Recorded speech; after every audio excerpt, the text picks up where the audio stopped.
Hello students, this is latent heat of fusion we are understanding today. Okay, latent heat, the word latent heat means the hidden energy. Okay, so here we are representing with the help of this diagram. Here in the beaker we have taken, beaker is full of ice, heat energy is supplied to it. Okay, heat, as soon as we provide heat to solid, it will change into liquid. Here we are taking ice, so it will change into water.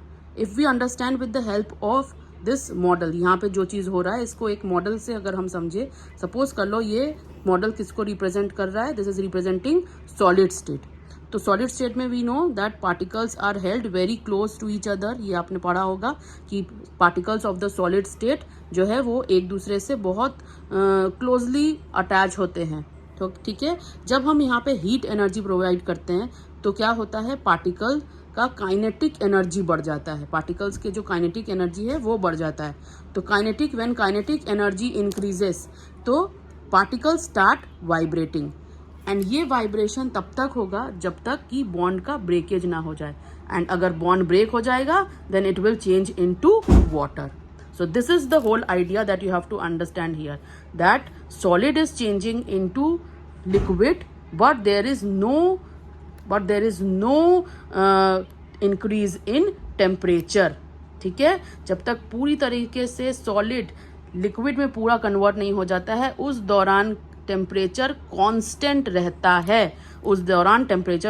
रहता है. और वो heat energy जो है latent heat of fusion provide करता है वो solid को लिक्विड में बदलने का.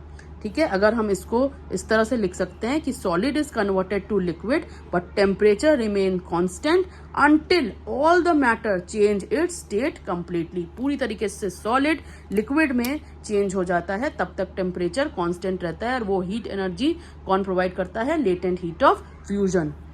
अगर इसको एक स्कीमेटिक डायग्राम की हेल्प से समझे, then ice melts at 0 degree centigrade to liquid, and this latent heat of fusion is 334 joules per gram.